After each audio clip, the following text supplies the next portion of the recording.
Hello everyone. तो यह है आज आपका डीपीएसपी का एक मास्टर वीडियो और निश्चित ही आप सबने पॉलिटी के तहत डीपीएसपी यानी राज्य के नीति निर्देशक तत्वों के बारे में पढ़ा होगा। और हो सकता बहुत सारे स्टूडेंट्स ऐसे होते हैं कि बहुत सारी बुक से पढ़ लेने के बाद या वीडियोस देख लेने के बाद भी उन्हें ये टॉपिक क्लियर नहीं होता, राइट।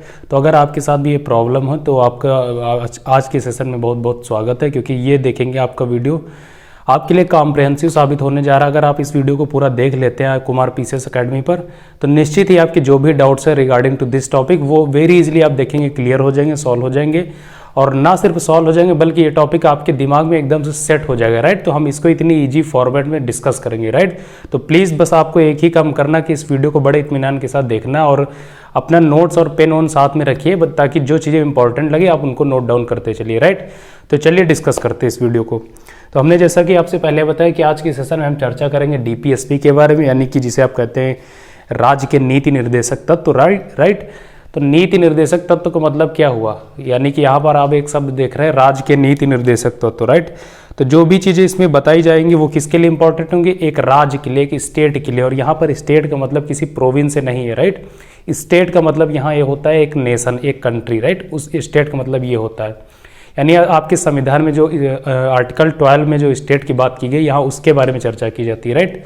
तो ये चीज़, तो राज्य के नीति निर्देशक तत्वों का मतलब ये होता है कि जो भी स्टेट होगा तो वो देखेंगे, जो भी नीतियां बनाएगा, पॉलिसी बनाएंगे, वो सभी तो क्या करेंगे, उन पॉलिसीज़ को फॉर्मुलेट करने से पहले उनमें ये जितने प्रावधान बताए जाते हैं इस नीति निर्देशक तत्वों के तहत, इनको वो ध्यान रखेंगे, कोशिश करेंगे इनको व्यवहार में ला सके अपनी नीतियों के माध्यम से, राइट। तो यही होता है राज्य के नीति निर्देशक तत्व। तो कई बार आप इसके कई बार वनडे एग्जाम्स में देखेंगे छोटी मोटी चीज़ें पूछ ली जाते हैं। वनडे एग्जाम्स क्या, इवन आप देखते हैं जो पीसीएस के एग्जाम होते हैं उसमें भी ये सारी चीज़ें पूछी जाती है, राइट। तो पहले इनके कुछ छोटे मोटे टिटबिट देख लीजिए, तो फिर आगे हम चर्चा करेंगे। तो सबसे पहले आप देख रहे हैं कि संविधान के पार्ट 4 यानी कि पार्ट 4 में इनके बारे में चर्चा की गई, राइट। उसके बाद आप देख रहे हैं आर्टिकल 36 से 51, अनुच्छेद 36 से 51 तक इनके बारे में प्रावधान किए गए हैं राज्य के नीति निर्देशक तत्वों के बारे में। और इन्हें बेसिकली आप जानते हैं भारत के संविधान की एक खोज नहीं है, इन्हें जो आपके संविधान सभा थी उन्होंने इसे बोरो किया था। तो कहाँ से बोरो किया था, तो आप बताएंगे आयरिश कॉन्स्टिट्यूशन से, राइट। ये आयरलैंड से बोरो किए गए थे ये प्रावधान। और डॉक्टर भीमराव अम्बेडकर जी ने इन्हें कुछ विशेष संज्ञा दी थी नीति निर्देशक तत्वों को, तो उन्होंने देख लेंगे। इन्होंने इसे कहा था novel features of Indian constitution. किसे, तो डीपीएसपी। आपसे पूछा जाता है कि novel features of Indian constitution doctor Bhimrao Ambedkar ji ने किसे कहा था, तो आप बताएंगे डीपीएसपी इसको। इसके अतिरिक्त उन्होंने बताया था कि ये जो आपके डीपीएसपीज हैं ये क्या है, तो आप बताएंगे आर इंस्ट्रूमेंट ऑफ इंस्ट्रक्शंस। ये भी जो आपके डॉक्टर भीमराव अम्बेडकर साहब थे उन्होंने ही कहा था कि actually DPSPs are an instrument of instructions, right. तो ये कुछ ऐसे इंस्ट्रक्शंस हैं जो किसी भी इंडियन स्टेट को, या अगर पार्टिकुलरली बात की जाए तो जितने भी प्रोविंस है उनको भी अपनी जो भी नीतियाँ वो बनाते हैं, उनको नीतियाँ बनाने के तहत इनको ध्यान रखना चाहिए इन इंस्ट्रक्शंस को, राइट। तो ये किसने कहा था, तो डॉक्टर BR अम्बेडकर। और ये किससे रिलेटेड है, तो डीपीएसपी से। उसके बाद ये पूछा जाता है कि बेसिकली जो आपके ये डीपीएसपी है ये क्या इस्टेब्लिश करते हैं, राइट। ये चीज़ तो आप देखेंगे दे establishes economic and social democracy. यानी आप जानते हैं कि दो चीज़ें होती है, एक होता है फंडामेंटल राइट्स। तो जो आपके फंडामेंटल राइट्स होते हैं वो क्या इस्टेब्लिश करते हैं, तो वो पॉलिटिकल डेमोक्रेसी इस्टेब्लिश करने की वकालत करते हैं, राइट। इसके अतिरिक्त जो आपके डीपीएसपीज होते हैं वो क्या इस्टेब्लिश करते हैं, तो वो आप देखेंगे सोशियो इकोनॉमिक डेमोक्रेसी इस्टेब्लिश करने की वकालत करते हैं। ये चीज़ ये ध्यान रखेंगे, आपसे पूछा जा सकता है। नेक्स्ट आप देख रहे हैं are non justiciable in nature, यानी इनकी जो प्रकृति होती है वो वाद योग्य नहीं होती, राइट। यानी कि इसीलिए आप देख रहे हैं are non justiciable in nature. ये चीज़ दोस्तों अभी तक हमने जितने फैक्ट चर्चा की ये ना सिर्फ वनडे एग्जाम से, ना सिर्फ यूपी पीसीएस के एग्जाम में, बल्कि आप देखेंगे यूपी पीसीएस के अतिरिक्त यूपीएससी के एग्जाम्स में भी इन फैक्ट से सवाल पूछे गए, राइट। तो अभी इतने जो फैक्ट्स हमने चर्चा किए यही फैक्ट्स आपके लिए बहुत महत्वपूर्ण साबित हो सकते हैं किसी भी एग्जाम के लिए। अब हम बात कर लेते हैं कि बेसिकली आर नॉन जस्टिसिएबल, ये जस्टिसिएबल क्यों नहीं होते हैं। तो बेसिकली आप जानना है कि जब संविधान सभा आपका जो संविधान लिख रही थी, उसका निर्माण कर रही, तो संविधान सभा के समक्ष सबसे बड़ी जो चुनौती थी वो ये थी कि आप देख रहे हैं कुछ उन्होंने दो चीज़ें देखी कि कुछ अधिकार ऐसे हैं जो हमारे जो सिटीजन है उनको तुरंत मिलने चाहिए, और कुछ अधिकार उन्हें ऐसे लगे कि जो हमारे सिटीजन है उनको थोड़ा देर में भी मिले तब भी बात बन सकती है, यानी अगर हम उन्हें इमीडिएटली ना दें तब भी कोई दिक्कत नहीं होगी, राइट। तो जो उन्हें अधिकार ऐसे लगे कि जो भारत के जो जितने भी नागरिक हैं उनको तुरंत देने हैं, उनको उन्होंने कहा फंडामेंटल राइट्स, राइट। उन्हें क्या कहा, मौलिक अधिकार। और जो ये अधिकार थे जिन्हें तुरंत देने थे भारत के सिटीजन्स को, उनको पार्ट 3 में रख दिया संविधान के, राइट। और जो आपके ऐसे अधिकार जो तुरंत ना देके कुछ समयावधि बाद जब उनको दिया जा सके, उनको क्या बोला, उन्हें बोला DPSPs of the state, right. उन्हें क्या कहा, नीति निर्देशक तत्व, राइट। और इन्हें कहाँ रख दिया, इन्हें रख दिया पार्ट 4 में। ये चीज़ आप ध्यान रखेंगे।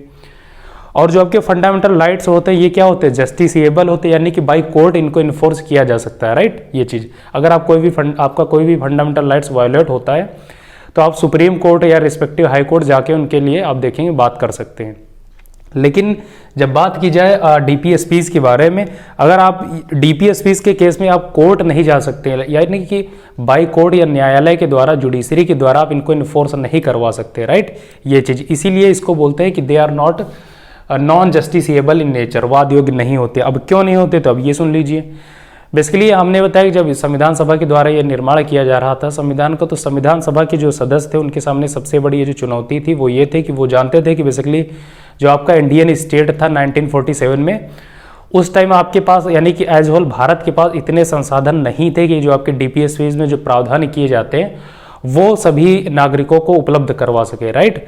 तो फिर उन्होंने ये इसका जो एक सोल्यूशन निकाला वो ये कि हम इनको इस कैटेगरी में रखते हैं, यानी इनको पार्ट 4 में रख देंगे और इनको नॉन जस्टिसेबल बना देंगे, यानी कि इन फ्यूचर जब भी हमारे जो भी स्टेट होंगे, प्रोविंस होंगे, उनके पास अगर संसाधन उपलब्ध हो जाते हैं, वो सक्षम हो जाते हैं, वो थोड़ा सा आप देखें समृद्ध की कैटेगरी में आ जाते हैं, तब वो क्या करेंगे, ये जितने भी प्रावधान है उनको वेरी इजीली सिटीजन्स को दे सकते हैं, ये सुविधाएं दे सकते हैं, राइट। कहने का मतलब ये कि जब वो सक्षम हो जाएंगे तब वो सुविधाएं राज्यों को हैं उनको दे सकते हैं, नागरिकों को दे सकते हैं। कौन से, DPSPs वाले। इसमें बेसिकली क्या होता है, जैसे पंचायतों का गठन, तो आप जानते हैं जब 1947 में देश आज़ाद हुआ तो पंचायतों को एक देखेंगे कॉन्स्टिट्यूशनल स्टेटस नहीं था, राइट। लेकिन क्यों, क्योंकि हमारे पास उस टाइम उतने संसाधन नहीं थे कि हम उनको इतनी ज़्यादा फ्रीडम दे सकें, उनको इतने ज़्यादा संसाधन उपलब्ध करवा सके। फिर आप देखेंगे 1992 यानी 1992 में एक अवधि आती है कि भारत के राज्यों में आप देखेंगे जो पंचायती राज है इनको एक संवैधानिक स्टेटस प्रदान कर दिया गया, राइट। इसके अतिरिक्त आपने देखा होगा कि समय समय पर जो DPSPs के प्रावधान है वो इनको आपने देखा होगा कि इनको लीगलाइज किया गया है, यानी कि जो सिटीजन्स है उनको उपलब्ध करवाया गया, राइट। जैसे मैटरनिटी लीव वगैरह ये सारी चीज़ें आप देखते हैं, और एजुकेशन वाली चीज़ें आप देखते हैं। पहले क्या होता था कि ये जो एजुकेशन होती थी एलिमेंट्री एजुकेशन, इसको DPSP में रखा गया था, राइट। लेकिन अब क्या है, एलिमेंट्री एजुकेशन आपका एक फंडामेंटल राइट है आर्टिकल 21A के तहत, राइट। तो ये चीज़ें यही बताया गया कि जब हमारे राज्य सक्षम हो जाएंगे तो ये क्या करेंगे, अपने नागरिकों को उपलब्ध करवा देंगे, राइट। तो इसी वजह से इनको रख दिया गया कि इस कैटेगरी में, और बोला गया कि they are not non justiciable, right. क्योंकि आप कोर्ट जाके इनको इन्फोर्स नहीं करवा सकते हैं कि इनको गवर्नमेंट जो है इनको ध्यान नहीं दे रही, उपलब्ध नहीं करवा रही, तो जो सुप्रीम कोर्ट है माननी वो इन पे कोई वर्डिक्ट सुनाए, राइट। तो आप ये नहीं कर सकते इस केस में, DPSPs के प्रावधान में। अब बात कीजिए क्लासिफिकेशन। बेसिकली आपको ध्यान रखना कि आपके संविधान में DPSPs का कोई एज सच क्लासिफिकेशन वर्गीकरण नहीं किया गया है, लेकिन चूंकि इसमें जो कंटेंट पाया जाता है इन DPSPs के तहत, उन कंटेंट के अकॉर्डिंग इसको हम क्लासिफाइड कर लेते हैं, राइट। तो इसको 3 भागों में क्लासिफाइड किया जाता है, तो आप वो देख लीजिए। पहला होता है सोशलिस्टिक व्यू, और दूसरा होता है गांधीयन व्यू, और तीसरा होता है लिबरल एंड इंटेलेक्चुअल। क्लासिफिकेशन इसलिए करते हैं, जैसे हमने बताया कि इनका जो कंटेंट है वो इस कैटेगरी का पाया जाता है। कई बार आप देखेंगे ये समाजवादी प्रकृति के कुछ प्रावधान ऐसे हैं जो गांधी जी के जो विचार थे। बेसिकली जानते हैं जब संविधान सभा का निर्माण हो रहा था तो हमारे जो संविधान सभा के सदस्य थे उन्होंने गांधी जी का पूरा सम्मान करते हुए जो भी उनकी फिलॉसफी थी उनको आपने देखा होगा कि संविधान के जगह जगह पार्ट में उनको जो समाकलित किया, और इसी को ध्यान में रखते हुए उन्होंने DPSPs में भी गांधी जी के विचारों को सम्मान रखा, और जो गांधी जी के प्रावधान थे, विचार थे, उनको आप देखिए इसमें वर्णन किया गया, राइट। जैसे कि गांधी जी आप जानते हैं कि ग्रामीण यानी कि गांव से वो बहुत बल देते थे गांव के डेवलपमेंट को लेके, राइट। तो पंचायतों का चाहे गठन हो या रूरल एजुकेशन की बात हो या रूरल डेवलपमेंट की बात हो, एलिमेंट्री एजुकेशन हो, ये सारी चीज़ें क्या गांधीयन फिलॉसफी के तहत आती हैं। लिबरल इंटेलेक्चुअल का मतलब ये होता है कि किसी भी एक कंट्री, जब कोई एक कंट्री उदारवाद का लक्ष्य अपनाती है तो कुछ ऐसे प्रावधान उनको ये फॉलो करने होते हैं, राइट। तो यही होता है लिबरल इंटेलेक्चुअल। अब ये आपके लिए जानने इसलिए इंपॉर्टेंट है क्योंकि एग्जाम्स में पूछ लिया जाता है कि which of the following is और गांधीयन फिलॉसफी, राइट, यानी कि गांधीयन व्यू के तहत इसमें से कौन सा डीपीएसपी आता है, तो ऐसे पूछे जाते हैं। या पूछ लिया जाता है कि सोशलिस्टिक व्यू का कौन सा एग्जाम्पल है, तो इनको आप देख लीजिए। तो इसमें आप देखेंगे आर्टिकल 38, 39, 39A, 41, 42, 43, 43A एंड 47, ये जितने अनुच्छेद हैं ये डीपीएसपीज के, ये क्या है, सोशलिस्टिक व्यू रिप्रेजेंट करते हैं। आर्टिकल 38, 39, 39A, 41, 42, 43, 43A, 47, इनमें किन चीज़ों के बारे में वर्णन किया गया अभी हम आगे डिस्कस करेंगे, राइट। अभी केवल आप ये देख लीजिए कौन कौन से अनुच्छेद इसमें आते हैं, इनको आप पायरेट कर लें, बहुत इंपॉर्टेंट है, एग्जाम्स में अनुच्छेद ही पूछ लेता है, राइट। तो आप ध्यान रखिए। गांधीयन फिलॉसफी की बात की जाए, गांधीयन व्यू पॉइंट प्रिंसिपल का, तो आप देखेंगे इसमें आर्टिकल 40 यानी पंचायतों का गठन, आर्टिकल 43, 43B, 46, 47, 48, राइट, ये चीज़, ये जितने अनुच्छेद हमने चर्चा किया, अनुच्छेद 40, 43, 43B, 46, 47, 48, ये सभी के सभी आप देखेंगे गांधीयन प्रिंसिपल के तहत ही फॉलो करते हैं, राइट। इसमें आपने देखा होगा अनुच्छेद 47 और इस गांधीयन में भी, और अनुच्छेद जो ये 47 है ये सोशलिस्टिक को भी रिप्रेजेंट करता है, यानी अनुच्छेद जो 47 है ये आप कह सकते हैं कि सोशलिस्टिक एंड गांधीयन दोनों पॉइंट ऑफ व्यू को रिप्रेजेंट करता है, राइट। इसके बाद अगर बात की जाए लिबरल इंटेलेक्चुअल, तो इसमें देखेंगे कौन कौन से अनुच्छेद आते हैं, तो आप देखेंगे आर्टिकल 44, 45, 48, 48A, 49, 50, 51, यानी अनुच्छेद 44, 45, 48, 48A, 49, 50, 51, ये जितने भी अनुच्छेद है ये सब क्या है, उदारवादी आप देखेंगे सिद्धांत को रिप्रेजेंट करते हैं, इन्हीं को आप बोलते हैं लिबरल इंटेलेक्चुअल फिलॉसफी, राइट। ये चीज़ आप ध्यान रखेंगे। तो ये बेसिकली वह डीपीएसपीज को अगर आप क्लासीफाइड कर दें तो उनको आप 3 भागों में क्लासीफाई कर सकते हैं, पहला सोशलिस्टिक व्यू, दूसरा गांधीयन व्यू, और थर्ड आपने देखा कि लिबरल इंटेलेक्चुअल, राइट, ये चीज़ें। अब सवाल कई बार ऐसे स्टेटमेंट में यूपीएससी ने पूछा या स्टेट कमीशन ने पूछा है कि क्या आपके जो डीपीएसपीज हैं इनको अमेंड किया जा सकता है या नहीं, ये पूछा गया है। वनडे एग्जाम्स में तो आपको यस या नो बताना है, लेकिन जो आपके कमीशन के एग्जाम होते हैं वो ऐसे नहीं पूछते, स्टेटमेंट में पूछ लेते हैं, राइट। तो आपको ध्यान रखना है। तो डीपीएसपीज में अमेंडमेंट किया जा सकता है, आपको ध्यान रखना है, मैं फिर से कह रहा हूँ डीपीएसपीज में अमेंडमेंट किया जा सकता है, बशर्ते इसमें जब भी अमेंडमेंट किया जाएगा वो क्या, दोनों सदनों यानी लोकसभा और राज्यसभा के विशेष बहुमत के द्वारा पारित किया जाएगा, राइट। यानी इसे आप साधारण बहुमत से अमेंड नहीं कर सकते। क्यों नहीं कर सकते, तो ये सुन लीजिए, क्योंकि जो डीपीएसपीज का प्रावधान है इसे किसी एक्ट के माध्यम से आपके या संशोधन के माध्यम से आपके कॉन्स्टिट्यूशन में इंसर्ट नहीं किया गया। ये बेसिकली जो आपके कॉन्स्टिट्यूशन मेकर थे, जो आपके संविधान सभा रचयिता थे, उन्होंने इसको इसमें आप देखेंगे समाकलित किया था। तो इसको आप उनके विचारों को, उनके आदर्शों को आप खंडित ना करें, नहीं कर सकते हैं, राइट। इसी वजह से इसको बहुत टफ बनाया गया, चूंकि इसमें आइडियल जो उनके विचार थे वे रिप्रेजेंट करते हैं, यानी कि आप कह सकते हैं कि इसमें बेसिक स्ट्रक्चर वाला कॉन्सेप्ट पाया जाता है। और 1973 में जो केशवानंद भारती का केस हुआ था उसमें सुप्रीम कोर्ट ने भी वर्डिक्ट दिया था, राइट। तो इसी वजह से इसमें जब भी ये संशोधन किया जाएगा तो विशेष बहुमत के द्वारा संशोधन किया जाएगा, राइट।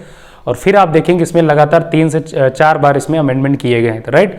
तो हर अमेंडमेंट के बाद आपने देखा है कि देखेंगे कि इसमें कोई ना कोई नया प्रावधान एड ऑन किया गया, राइट। तो आप ये देख लीजिए कि बेसिकली पार्टिकुलर अमेंडमेंट के बाद कौन सा इसमें नया जो आपका आर्टिकल है वो इंसर्ट किया गया है, राइट। तो ये देख लीजिए। तो सबसे पहले हमने बताया 42nd अमेंडमेंट, जो आपका संविधान का 42वां अधिनियम था, उसके तहत यानी जो 1976 वाला, इसके तहत आप देखेंगे आर्टिकल 39, 39A, 43A, 48B, ये 4 अनुच्छेद इसमें नए एड ऑन हुए, राइट। किसके द्वारा, तो 42वें संविधान संशोधन अधिनियम 1976 के द्वारा, ये चीज़। फिर आप देखेंगे 44वां संविधान संशोधन अधिनियम 1978 वाला है, राइट। इसके तहत आप देखेंगे आपका जो अनुच्छेद 38 है वो इसमें एड ऑन हुआ, राइट, आर्टिकल 38। फिर आप देखेंगे जो 86वां संविधान संशोधन अधिनियम 2002 का है, उसके तहत आप क्या देखेंगे, जो अभी तक आपका इसमें संविधान में अनुच्छेद 45, उसका सब्जेक्ट मैटर चेंज करके जो एलिमेंट्री एजुकेशन थी उसको क्या फंडामेंटल राइट्स बना दिया गया अंडर आर्टिकल 21A के तहत, राइट। तो ये देखेंगे, यानी change the subject matter of article 45 and made elementary education a fundamental right under article 21A, right. तो ये 86वें संविधान संशोधन 2002 के द्वारा हुआ। इसके बाद आप देखेंगे जो आपका 97th अमेंडमेंट हुआ था, बेसिकली 97वां संविधान संशोधन अधिनियम 2011। इसके तहत आप देखेंगे अनुच्छेद 43B यानी जो कोऑपरेटिव सोसाइटी से डील करता है, इसको ऐड ऑन किया गया था। तो ये बेसिकली आप देखेंगे आपके जो DPSPs हैं इसमें 4 बार संशोधन किए गए और नया अधिनियम बना। हर नए अधिनियम के तहत आप देखेंगे इसमें कुछ नए आर्टिकल इंसर्ट किए गए और उनको हमने 1 बाय 1 डिस्कस कर लिया। आप इनको पैरट कर सकते हैं, इंपॉर्टेंट है, राइट, ये चीज़ें। अब हम बात करेंगे बेसिकली 1 बाय 1 जितने भी आपके आर्टिकल हैं 36 से लेके 51 तक DPSPs के तहत, इनको हम देख लेंगे, राइट। इनको डिस्कस करने से पहले हम एक चीज़ और डिस्कस करना चाहेंगे कि फंडामेंटल राइट और DPSPs में डिफरेंस क्या होता है, राइट। यानी कि आपसे अंतर पूछा जाए तो आप वो बताने की स्थिति में आप खुद को पाएं। तो सबसे पहले आप देखेंगे जो फंडामेंटल राइट्स होते हैं वो क्या होते हैं, जस्टिसिएबल होते हैं, वाद योग्य होते हैं, यानी कि कोर्ट जाके आप उनको इन्फोर्स करवा सकते हैं।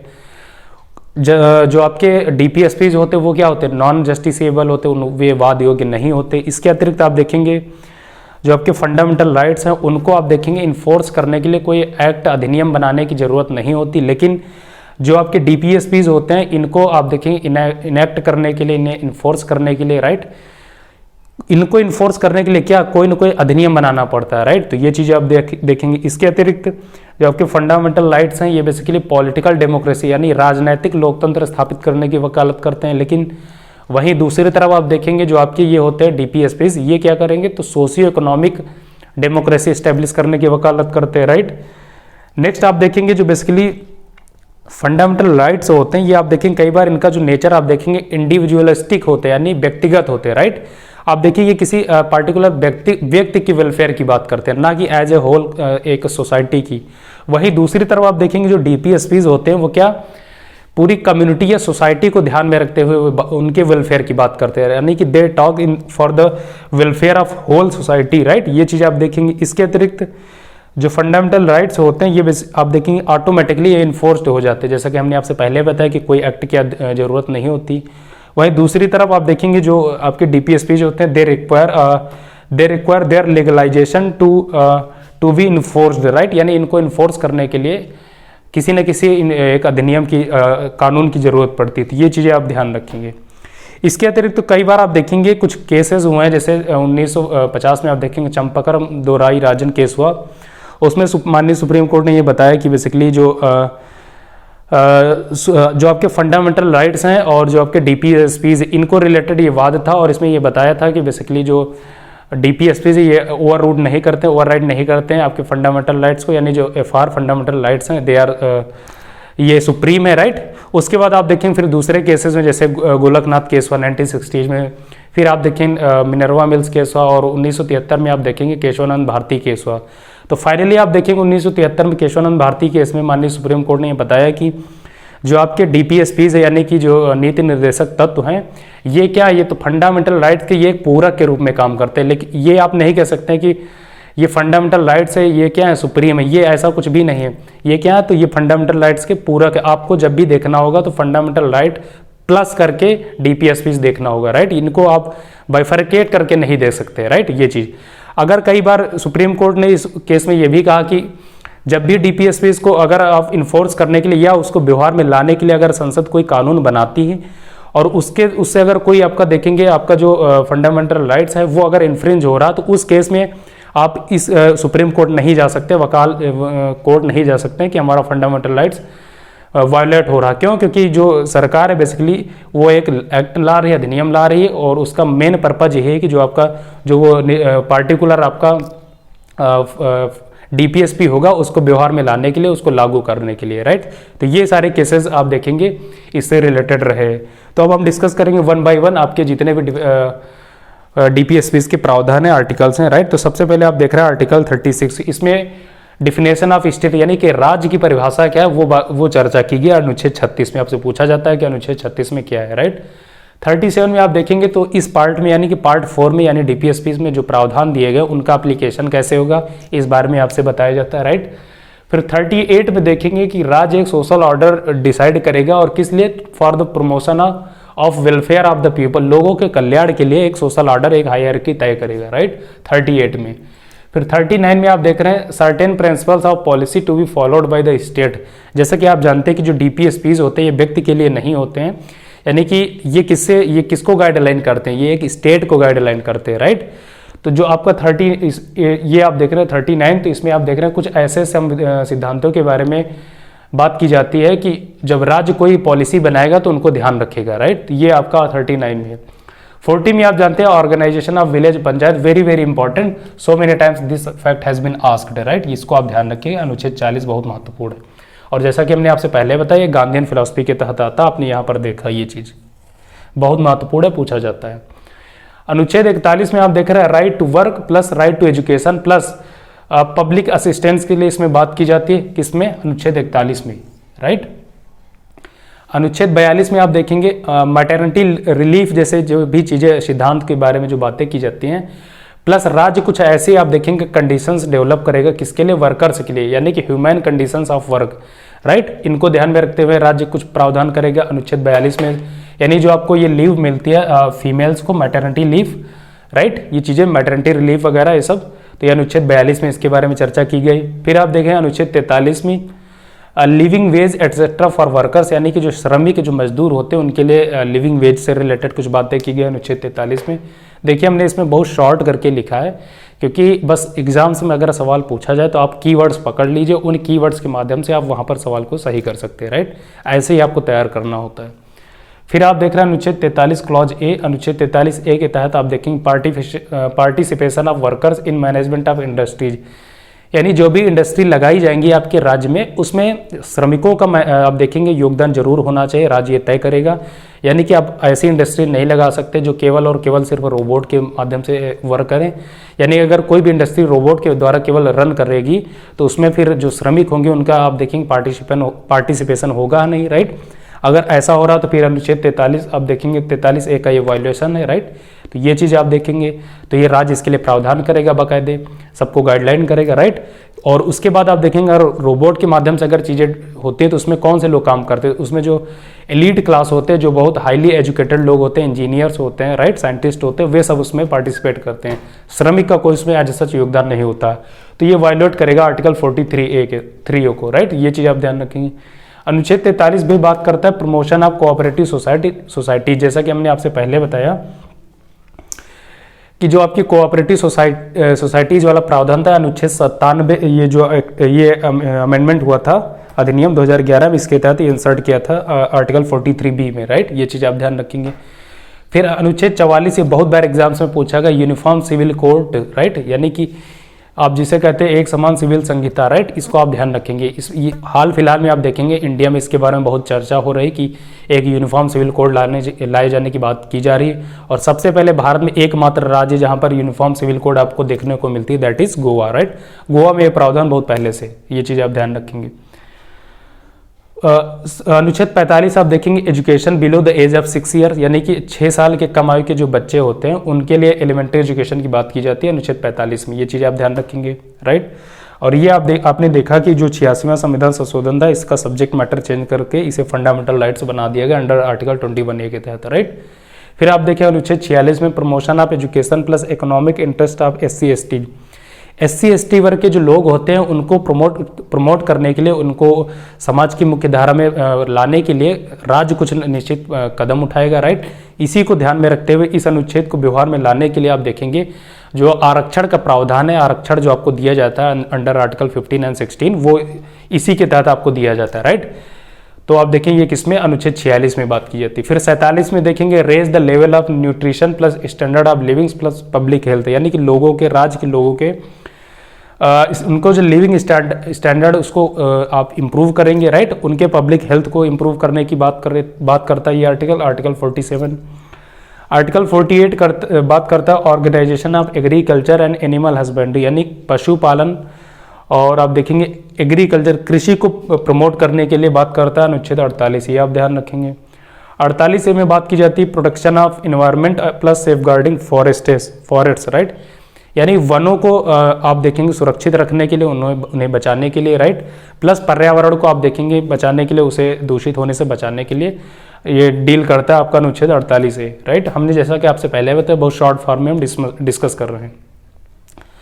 अनुच्छेद 49 में आप देखेंगे protection of monuments plus places of national importance, यानी कि राज्य नेशनल जो राज्य के लिए बहुत इंपॉर्टेंट मॉन्यूमेंट्स हैं, कुछ प्लेसेस हैं, उनको प्रोटेक्ट करने के लिए बात की जाती है अंडर आर्टिकल 49। ये चीज़ें आप ध्यान रखेंगे।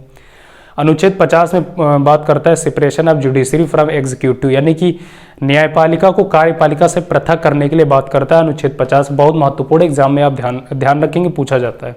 Separation of judiciary from executive under article 50, ये ध्यान रखेंगे। Last one that is article 51, it deals with the promotion of international peace and security, वैश्विक शांति और सुरक्षा को से संबंधित है आपका अनुच्छेद 51। दोस्तों ये जो लास्ट के हमने 4 आर्टिकल ये डिस्कस किए, ये 48A, 49, 50 और 51 बहुत इंपॉर्टेंट है। एग्जाम्स में आप देखेंगे डीपीएसपी से अगर आर्टिकल के तहत सवाल पूछा जाता है तो यही आर्टिकल दिए जाते हैं और इनको सुमेल करने के लिए पूछा जाता। हो सकता है कथन में इनके हेरफेर कर दे, राइट। तो बहुत महत्वपूर्ण, आप एक बार फिर से देख लिए, एक बार फिर से देख लीजिए। 48A में बात की जाती है protection of environment plus safeguarding forest, right. 49 में बात की जाती है protection of monuments plus places of national importance. 50 में बात की जाती है separation of judiciary from executive and 51 में बात की जाती है promotion of international peace and security, right. इन चारों में से अगर पूछा जाए सबसे ज्यादा इंपॉर्टेंट कौन है तो दैट इज आर्टिकल 50, सबसे ज्यादा ये फैक्ट पूछा गया, right. Separation of judiciary from executive 2020 का जो यूपीएससी का एग्जाम हुआ था उसमें ये पूछा गया था। अगेन 2020 में जो यूपी पीसीएस का एग्जाम हुआ था उसमें भी ये पूछा गया था, राइट। तो बहुत इंपॉर्टेंट है। इसके अतिरिक्त आप देख सकते हैं आर्टिकल 40 बहुत महत्वपूर्ण है, आर्टिकल 44 बहुत महत्वपूर्ण है, यूनिफॉर्म सिविल कोड, राइट। ये चीजें आप ध्यान रख सकते हैं। इसके अतिरिक्त आप देखेंगे आर्टिकल 36 में पूछा जाता है कि डेफिनेशन ऑफ स्टेट किस आर्टिकल में, ये चीज आप ध्यान रखेंगे, राइट। तो दोस्तों ये आज के वीडियो में हमने डीपीएसपी यानी राज्य के नीति निर्देशक तत्व के वाले टॉपिक को हमने कॉम्प्रहेंसिवली डिस्कस किया और मुझे नहीं लगता कि अगर आपने इस वीडियो को पूरा देख लिया एक बड़े इत्मीनान के साथ तो कोई भी आपके डाउट्स बचे होंगे। अगर आपने इस वीडियो को पूरा देखा है तो अब आपको एक काम करना है, आप एक बार अगर आपको वीडियो समझ में आ गया तो ठीक, अगर नहीं समझ में आया तो एक बार और देखिए। उसके बाद डीपीएसपी से रिलेटेड कहीं भी आपको कोई भी सवाल मिले, चाहे फिर वो यूपीएससी का हो, यूपी पीसीएस को, बिहार पीसीएस को, एसएससी सीजीएल को या इंडिया के किसी भी एग्जाम्स का हो डीपीएसपी वाले टॉपिक का, तो आप उसको सॉल्व करिए, राइट। आप देखेंगे अगर जब आप उस क्वेश्चन को सॉल्व करेंगे तो अभी जितनी चीजें हमने डिस्कस की इन्हीं से वो सवाल मिल जाएगा। अगर सवाल इसके बाहर भी है तब भी आप उसको सॉल्व करने की स्थिति में जरूर होंगे, राइट, क्योंकि हमने इतने कॉम्प्रहेंसिव वे में इसको डिस्कस किया, राइट। तो दोस्तों आई होप आपने निश्चित इस वीडियो को एंजॉय किया होगा, आपको बहुत बेनिफिशियल लगा होगा। अगर आपको ये वीडियो ठीक लगा है तो इस वीडियो को लाइक करें, अपने दोस्तों के साथ शेयर करें। अगर आपने चैनल पर पहली बार विजिट किया है तो चैनल को सब्सक्राइब अवश्य करें। क्योंकि अब वक्त इजाज़त नहीं दे रहा तो आज की इस लेक्चर को यहीं पर समाप्त करेंगे। मिलेंगे नेक्स्ट वीडियो में, तब तक के लिए बाय बाय, नमस्कार, जय हिंद।